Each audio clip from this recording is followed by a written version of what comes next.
Amir est un homme épanoui. Tout semble lui réussir, que ce soit sur le plan professionnel ou personnel. Depuis de nombreuses années, il fit le parfait amour avec Lital à qui il a passé la bague au doigt en 2014. Idylle que les deux tourtereaux ont également scellé avec la naissance de leur premier bout de chou, Michael, désormais âgé de 3 ans. Mais malgré tout ce bonheur, il y a une minuscule ombre au tableau. Le chanteur est complètement accro à son téléphone portable. Pas une minute ne se passe sans qu'il ait les yeux rivés sur son écran.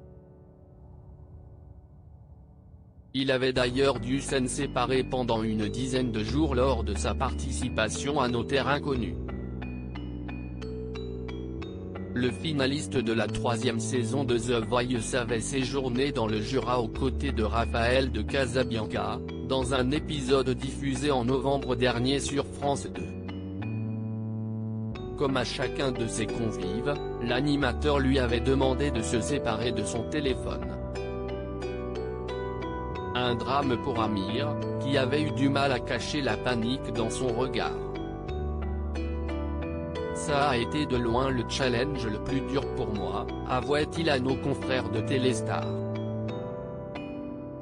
Et de surenchérir, dans cette aventure, je suis un hyperactif qui a découvert le vide.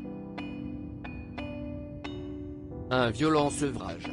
Mais cette période sans smartphone a permis à l'ancien dentiste de lâcher prise comme jamais.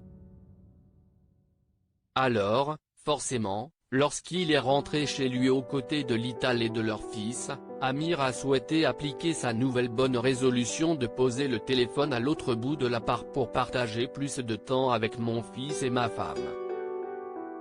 Une nouvelle habitude qui a pour le moins ravi sa chair et tendre. Mais surtout, Lital n'a pas caché son étonnement. Elle m'a demandé ce qui m'arrivait, confiait-il dans un éclat de rire.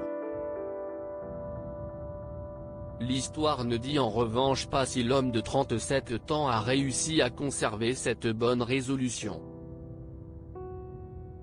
Amir, un enfoiré au grand cœur. Ce vendredi 4 mars, Amir sera sur la scène de la Sud de France Arena, près de Montpellier. Si est-il là-bas que les enfoirés s'étaient donné rendez-vous fin janvier pour capter l'édition 2022 de leur spectacle, dont les bénéfices sont au profit des Restos du Cœur. Comme l'année passée, celle-ci intitulée Un air d'enfoiré n'a pu accueillir du public, puisque les concerts ont été enregistrés quelques jours avant la levée des jauges, ce qui a fait perdre une somme folle à l'association, qui compte donc plus que jamais sur les dons des fans et les achats de CD et DVD pour aider un maximum de personnes dans le besoin. Autre difficulté rencontrée cette saison, beaucoup d'artistes ont été cas contact ou positifs au moment des enregistrements et ont donc été contraints d'annuler leur participation. Mais cela n'entache en rien la bonne humeur des enfoirés, comme vous pourrez le découvrir ce vendredi 4 mars sur TF1. Loading Widget.